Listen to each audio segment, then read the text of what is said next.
I'm Norah, and I was going to play my theme song.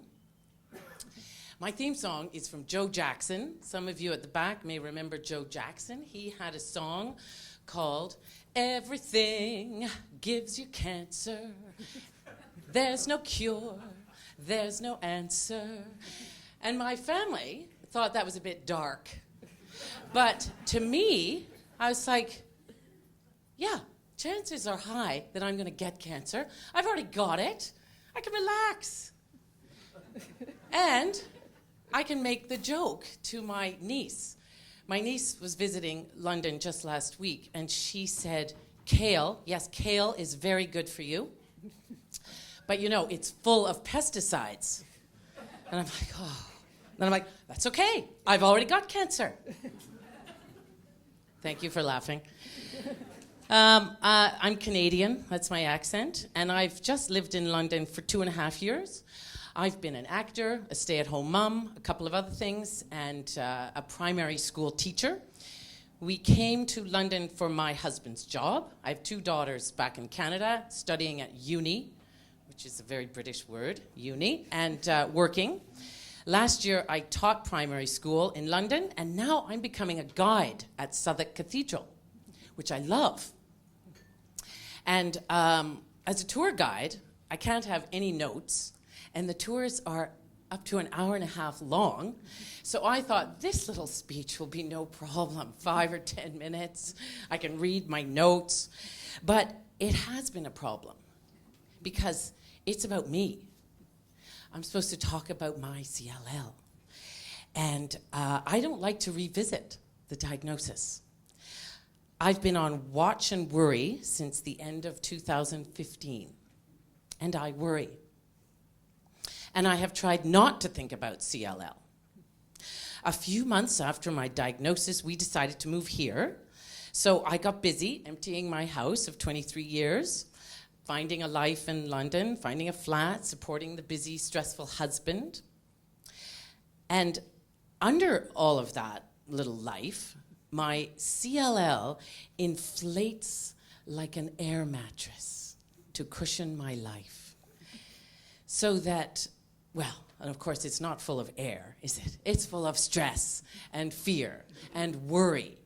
And so normally stressful things like working, looking for a flat, they get inflated with this extra layer of stress. And to me, I just start crying. So have you ever been on the Jubilee line in London?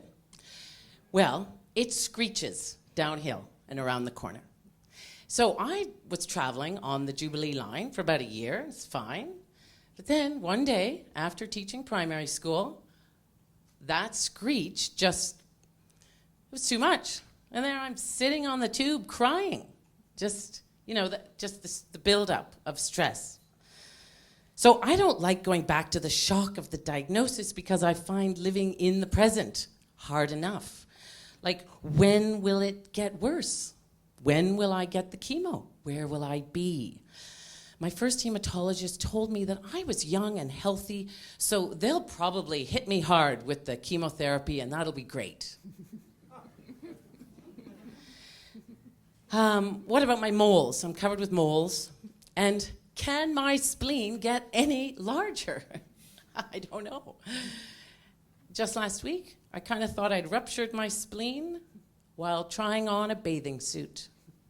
That thing was so small and so tight, I couldn't believe it. It was obviously sized incorrectly, and I couldn't get it off, and it was a bit of a nightmare. And then it's just like, oh yeah, that's my spleen getting whacked there. So that's my life. Back in 2015, in Toronto, November the 17th, I was home alone in my kitchen, and I got a call from my GP. I'd had a blood test about 10 days earlier, maybe 2 weeks, because they thought something was wrong with my thyroid. And she said, I've been away for a week. Has anyone called you with the blood test results? No. Okay, well, you're fine. The thyroid is fine, but it seems like you've got lymphoma or leukemia. But don't worry, I'll find you a hematologist. All these things are very treatable now. I'll get back to you soon. Okay. I made dinner. I must have eaten the dinner with my family. We chatted about the weather. I must have told my husband later that night. I don't remember. I just remember crying a lot at that time. But I've been getting better about facing my CLL and about not crying. We have excellent research here. There are all these drugs coming down the pipe. It's amazing. I've been to the Dimbleby Cancer Center for free complementary talk therapy to work on the crying. It's amazing. Health Unlocked has been great. I found this group before I moved here, but Health Unlocked can be overwhelming. So it's a balance. I went to the Cambridge conference in March with my husband, which was great, and because it was all about the psychological aspects of CLL. And so I have made changes in my life. There's less commuting around London, there's less income for the family, but we've agreed that that's the right thing to do right now. I rest, I don't feel guilty about resting. I haven't cried on the tube in weeks. Sometimes when I meet new people, I think I need a disclaimer. Before we go any further with this friendship, I should just let you know that I have a weird, slow-growing blood cancer, and I don't drink anymore because of it. I might need chemotherapy someday, and if I do, I'm going to need you to bring me a shepherd's pie. Do you want to still be friends?